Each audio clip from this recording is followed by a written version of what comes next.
అవమానం పొందుతోంది స్త్రీ అనే సమూహము.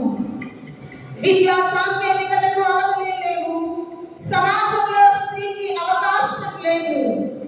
గుర్తింపే లేనిది స్త్రీ గెలుపు, సాధికారతే శూన్యము. అందుకే స్త్రీ శక్తిని అణచిన సంకుచిత సమాజంలో, స్త్రీ స్వేచ్ఛను హరించిన స్వార్థపు సమాజంలో స్త్రీనే ఒక సాధనంగా, విమోచనే ధ్యేయంగా అవతరించినాడు విమోచకుడు, అమలు పరచినాడు తన సంకల్పంలో.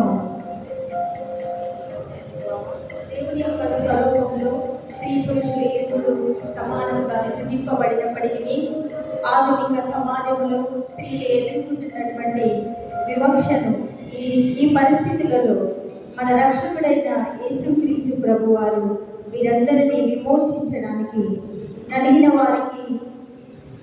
వారిని గుర్తించుటకును, చెరలో ఉన్న వారికి విడుదల కలిగించుటకును నేను వచ్చి ఉన్నాను అని తెలియజేయబడింది.